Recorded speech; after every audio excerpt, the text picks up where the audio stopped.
Então, adoçantes, posso ou devo usar? Enfim, resolvi colocar mais ou menos um tema mais para chamar um pouquinho mais a atenção de vocês. Para falar de adoçante, eu pensei, vou começar falando de açúcar, porque afinal de contas a gente usa o adoçante como substituto do próprio açúcar. Então, nada melhor, deixa eu tirar aqui vocês de cima das minhas letras. Eu sei que açúcar é o velho conhecido da gente, aliás, é o nosso calo, se é que eu posso dizer isso, coitado dele. Mas o açúcar é o conhecido por muitos como a própria sacarose, que é o açúcar de mesa.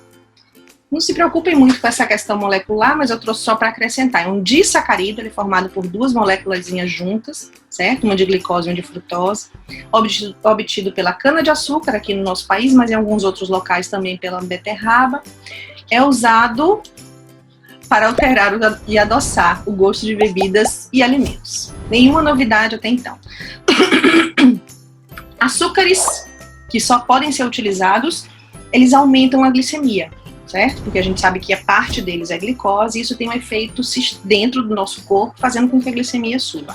Seja ele açúcar mascavo, açúcar demerara, açúcar refinado, glaçúcar, que é aquele bem utilizado por pessoal que trabalha com panificação, qualquer tipo de xarope, açúcar invertido, ou seja, tudo isso são formas de se ingerir a sacarose, que tem um efeito de alterar a nossa glicemia, tá certo?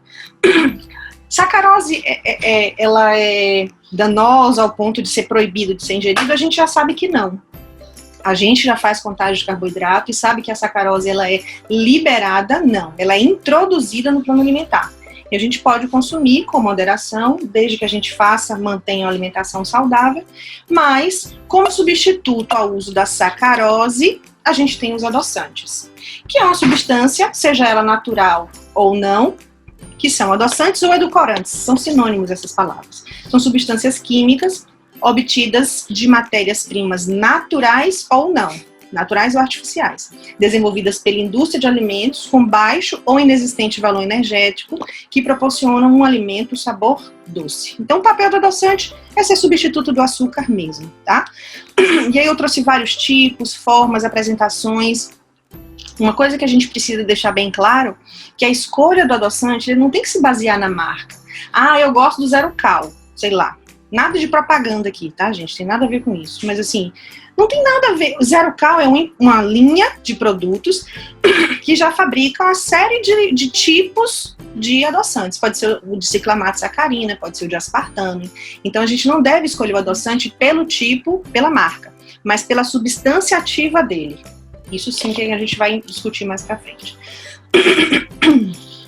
Eu tô com um pigarro bem chato, viu, gente? Mas a gente vai administrando aqui. Então, eu trouxe uma diferença interessante que eu acho que vale a pena a gente lembrar. Os adoçantes, eles podem ser considerados adoçantes de mesa ou adoçantes dietéticos. Por quê? Porque os adoçantes se prestam também para dietas com restrição energética. Ou seja, eu quero perder peso, quero emagrecer, eu vou usar um adoçante. Mas esse adoçante ele pode ser formulado para conferir sabor doce aos alimentos e bebidas, devendo ser consumidos ser constituídos ou substituídos por edulcorantes previstos na legislação e açúcar. Ou seja, esses adoçantes aqui, eles são a mistura de adoçante com açúcar, e a gente precisa ficar bastante atento a isso. Aqui foi só algumas marcas que eu encontrei, tá? Não dá para ver por conta do tamanho da imagem, mas normalmente tem. Açúcar light, açúcar fit, é uma forma de apresentar algum adoçante com redução de valor calórico, mas com presença de sacarose, certo? Já os dietéticos são produtos formulados para dietas com restrição de sacarose, frutose ou glicose, para atender a necessidades de pessoas sujeitas à restrição da ingestão desses carboidratos. O que é uma verdade ou uma necessidade meio verdade pra gente, né?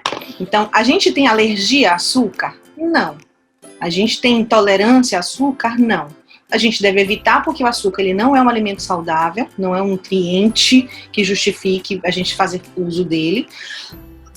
Até porque muitas vezes ele vem agregado de outros nutrientes que não são saudáveis também, mas não é uma necessária restrição absoluta da sacarose, nem da glicose.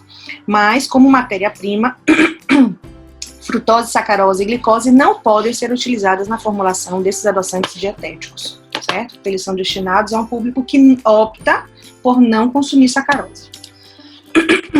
Bom, e aí a gente tem uma série de adoçantes, vários tipos, várias marcas, várias substâncias ativas, e eu trouxe aqui as polêmicas. A gente vai falar, talvez esse slide devesse até ficar mais no final, mas como ele já veio aqui, eu vou deixar logo ele. Sucralose, aspartame e sacarina. Algumas das polêmicas que a gente ouve falar em relação aos adoçantes. Eu vou falar nos slides da frente, mas deixa eu só fazer um resumão. Eu gostaria não é a palavra, mas eu, como nutricionista, gostaria de dizer que o adoçante não é saudável. Mas eu não posso dizer isso pura e simplesmente porque eu quero, porque não existe evidência científica de que o consumo de adoçante traga prejuízos para a saúde, desde que com consumo moderado. Existe uma coisa chamada AIDA, que a gente vai falar lá na frente. Então, assim, existem pessoas que preferem fazer uso do adoçante em detrimento de qualquer outro tipo de adição de açúcar e tal. Então, esse adoçante não tem. Os adoçantes aprovados, seja pelo FDA ou pela nossa Anvisa, tranquilo, hoje em dia a gente está falando muito de vacina, todo mundo tem em mente essa coisa do que é FDA, do que é Anvisa, né? Que são os órgãos regulamentadores de medicamentos e alimentos dentro dos seus países. A nossa Anvisa e o FDA dos Estados Unidos. Então, os adoçantes, eles passam por experimentos, por pesquisas de prazo prolongado para justificar o consumo deles, liberado ou não.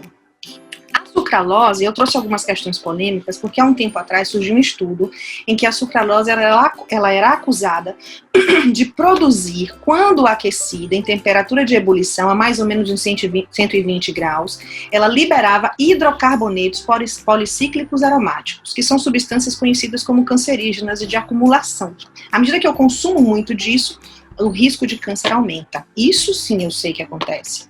Mas a questão é, a sucralose de fato produz esses hidrocarbonetos?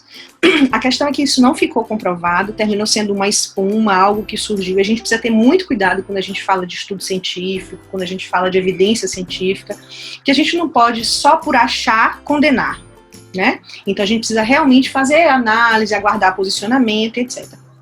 Então, o que a gente sabe hoje que a sucralose é que ela não é proibida, liberada inclusive para gestantes, mas a gente deve evitar o consumo em temperaturas muito elevadas, até para que se proteja dessa possibilidade que não foi confirmada, certo? Mas, de qualquer forma, a gente evita submeter a temperaturas muito elevadas. 120 graus já passou da temperatura de ebulição, então é uma temperatura maior, mas ainda assim a gente recomenda que seja utilizado, por exemplo, para adoçar um suco, um café, um chá, mas não em preparações que vão ao fogo, ao forno, etc. Certo? Embora essa coisa de liberar em grandes quantidades de hidrocarbonetos não tenha sido confirmada. O aspartame, aquela grande questão. Aspartame faz isso, causa aquilo. A questão em relação ao aspartame é que ele libera um pouco de metanol, que é o álcool metílico, que a gente sabe que não é uma substância benéfica. Mas já constatou-se que a quantidade liberada é muito pequena, muito semelhante a de outros alimentos. Então não justifica também restrição por conta disso. A única questão do aspartame é que a gente precisa ter cuidado que são com os fenilcetonúricos, porque ele tem essa substância e as pessoas dessa patologia, que é uma síndrome rara, detectada no teste do pezinho, etc., não conseguem metabolizar direito essa substância. Então, essa molécula de proteína. Esse aminoácido. A sacarina, na década de 70, ela foi suspensa por suspeita de causar câncer de bexiga em ratos. Inclusive, o FDA suspendeu o uso da sacarina por um tempo. Isso foi em 1978, 72, uma coisa assim. Mas logo em seguida foi liberado novamente, porque o que foi encontrado em ratos, e ainda tem esse detalhe, não conseguiu ser reproduzido no ser humano. Ou seja, era uma via metabólica diferente que não acontecia nos seres humanos, e ele novamente passou a ser liberado. A sacarina é liberada pelo FDA também, além da nossa Anvisa.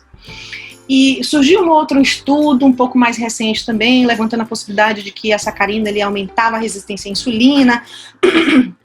Também não foi comprovado isso, porque esse estudo que relatou esse fato era um estudo curto, usando apenas 7 pacientes, e para que a gente faça uma inferência desse tipo, a gente precisa de uma análise mais detalhada sobre o assunto. Fato é que, eu sempre gosto da palavra, o limite entre o remédio e o veneno é a dose. E isso vale principalmente para os adoçantes, né? Ou seja, algumas das polêmicas que eu me lembrei, eu trouxe aqui só para justificar que, de fato, esses adoçantes eles são liberados e, se consumidos com moderação, de fato, não há evidência científica até a data de hoje. Possa ser que amanhã eu volte aqui dizendo diferente, mas até a data de hoje não há evidência de que eles tragam problemas para a saúde.